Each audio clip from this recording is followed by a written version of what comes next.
So in macrovascular complication, there are basically three kind of disease, that is ischemic heart disease, cerebral vascular disease CVA, and PVD, that is peripheral vascular disease.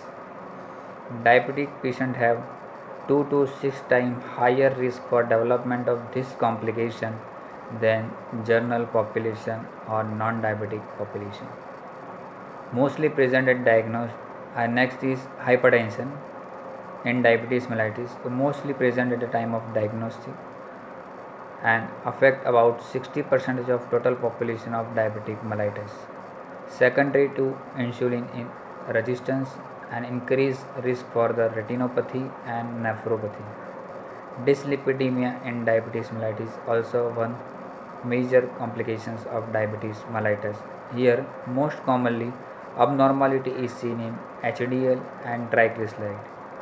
Low HDL is the most constant predictor of cardiovascular diseases in diabetic mellitus patient. Next is peripheral vascular disease. So increased risk for type 1 and type 2 diabetics both. So development of arterial occlusion and thrombosis development resulting in a certain amount of development of gangrene, and this gangrene from diabetes is the most common cause for non-traumatic lower limb amputation, including from great toes, and it can go up to mid articulation of knee or above the knee. Now screening for such macrovascular complication can be done with the help of examining the pulse for CVD, that is cardiovascular diseases, lipid profile and regular changes, irregular, and ECG as well as blood pressure monitoring to rule out such amount of complication. Good afternoon students. Today also we will continue with the same of complications of diabetes mellitus. So next complications of diabetic mellitus is hyperglycemia, hyperosmolar non-ketonic syndrome, that is known as HHNK.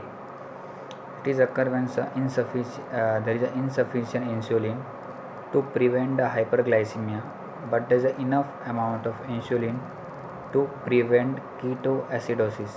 It occurs in all type of diabetes, especially in diabetes type 2.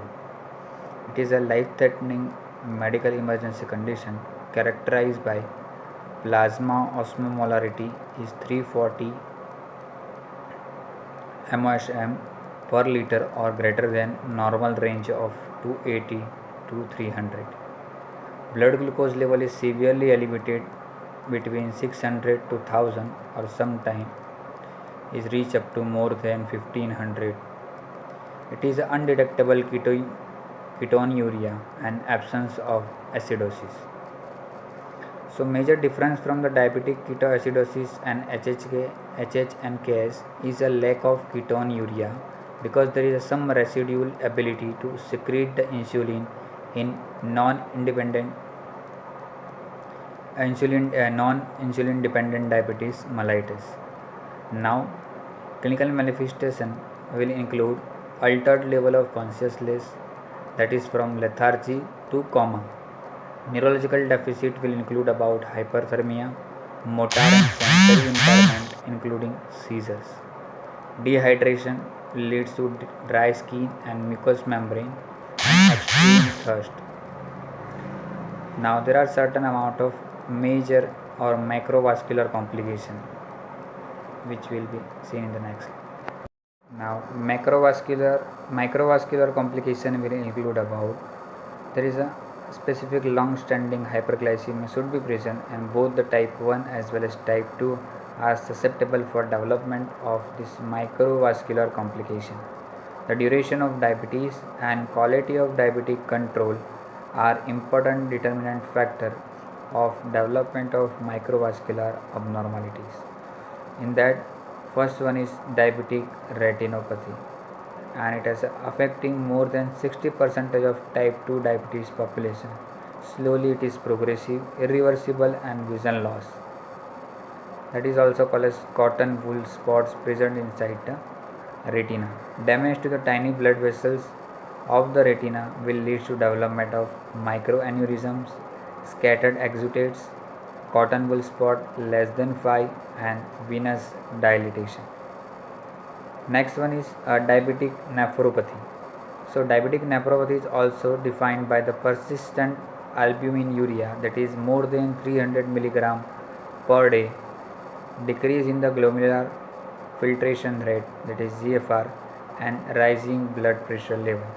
About 20 to 30% of the patients with diabetes will develop diabetic nephropathy, manifested as microalbuminuria, progressive diabetic nephropathy leading to end-stage renal diseases.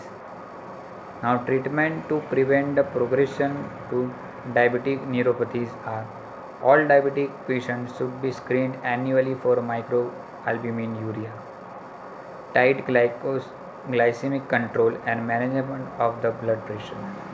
ACE inhibitors are recommended to decrease the progress of nephropathy. Smoking cessation, protein restriction, and lipid reduction will also help to have a diabetic prevention of diabetic nephropathy. Next complications of diabetes is diabetic neuropathy. Here there is a damage to the nerves due to the hyperglycemia, and there are different types of neuropathies which are affected in diabetes mellitus. There will be a sensory motor polyneuropathy along with numbness, paresthesia. Feet are mostly affected and hands are also seldomly affected. That is also called as gloss and soft deformity of diabetes, and complicated by ulceration which does not have any pain, and Charcot arthropathy and decreased deep tendon reflexes. This is how the nervous system is affected due to peripheral nervous system is affected due to diabetes. And autonomic neuropathy can affect almost any system, which is manifested by orthostatic hypotension, diabetic diarrhea, erectile dysfunction, and difficulty in urination. This how neural system will affected in diabetes mellitus.